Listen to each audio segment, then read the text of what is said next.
all over ইণ্ডিয়াত ব্ৰহ্মকুমাৰী বহুতখিনি group আছে এণ্টি ব্ৰহ্মকুমাৰী চবৰ লগত কণ্টেক্ট আহিলোঁ দেখিছোঁ কাৰো সাহস নাই তাৰপিছত মই দিজান্ত চেতিয়াক লগ পোৱাৰ পিছত মোৰ সাহস এটা বনিলে তাৰপিছত আমি বস্তু গম পালোঁ যে এইটো বস্তুটো কমপ্লিটলি এটা ফ্ৰড কমপ্লিটলি এটা উৎকট মিছা ধৰ্মৰ নামত মানুহক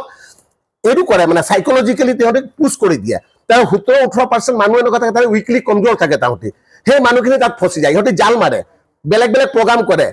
আলবিদা তনাও গুড বাই টেনচন এনেকুৱা প্ৰগ্ৰাম কৰি থাকে প্ৰগ্ৰাম কৰিব মানুহবোৰক মাতিব তাৰপৰা 2% 4% মানুহ ফচি যায় তাতে আৰু তাহঁতৰ ফুড হৈ যায় ঘৰ পৰিবাৰৰ পৰা আঁতৰাই খোৱা বোৱা চেঞ্জ কৰি তাহঁতৰ কাঠৰ পুতলা বনাই এটা ৰবট বনাই লয় তাৰপিছত সেইটো কৰি আমি আহিলোঁ আজি মোৰ মাই ইছ্যু ইজ নট নাই ভাই মোৰ ৱাইফ আজি কোনো জৰুৰ নহয় মই তাইক অলৰেডি হেৰাইছোঁ মই যিখিনি ছাপৰ্ট দিব লাগে হাজবেণ্ড হিচাপত তেখেতক দিছোঁ আৰু বাকি যি আছে চাই যাম কিন্তু তেখেত এতিয়া অলমষ্ট মেণ্টেলি ক'ব পাৰে যে 3 মাহৰ পৰা ঘৰ এৰি আছে মোৰ নতুন বোৱাৰী মোৰ ল'ৰা আছে ঘৰত কিন্তু তাইক কোনো সেইটো নাই আৰু মই তাইক কোনো দুখ নিদিওঁ মই জানিছোঁ এতিয়া মই গম পালোঁ কি এই বস্তুটোত কি হয় কি দৰে মানুহ হাহাকাৰ কৰি আছে